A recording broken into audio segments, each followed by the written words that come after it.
আন্তর্জাতিক মঞ্চে ফের উজ্জ্বল বাঙালি প্রতিভা।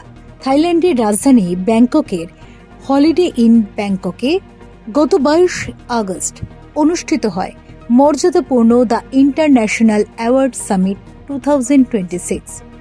সেখানে সাহিত্য ও সংস্কৃতিতে অসামান্য অবদানের স্বীকৃতিস্বরূপ বিশিষ্ট কবি ও লেখক মিজানুর রহমানকে দেয়া হয় এবছরে TIAF আইকনিক স্টার অ্যাওয়ার্ড। থাইল্যান্ডের উপপ্রধানমন্ত্রীর হাত থেকে তার হাতে তুলে দেওয়া হয় সম্মাননা স্মারক ও শংসাপত্র।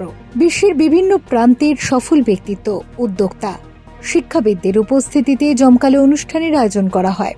অনুষ্ঠানের মূল মঞ্চের বিশাল পর্দায় প্রদর্শিত হয় মিজানুর রহমানের ছবি ও পরিচিতি। তা ঘিরে উপস্থিত দর্শকদের মধ্যে দেখা যায় বিশেষ আগ্রহ। পুরস্কার গ্রহণের সময় মঞ্চে প্রদর্শিত হয় ভারতের জাতীয় পতাকা। আন্তর্জাতিক এই সম্মান পাওয়ার পর মিজানুর রহমান বলেন, এই অর্জন শুধু তার একার নয়, বাংলা সাহিত্য ও সংস্কৃতির প্রতি বিশ্ব মঞ্চের ভালোবাসার বহিঃপ্রকাশ।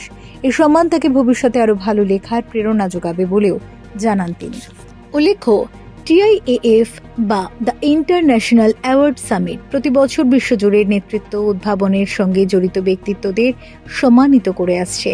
মিজানুর রহমানের এই আন্তর্জাতিক স্বীকৃতি দেশের সাহিত্য অঙ্গনে যোগ করল নতুন গৌরবের অধ্যায়।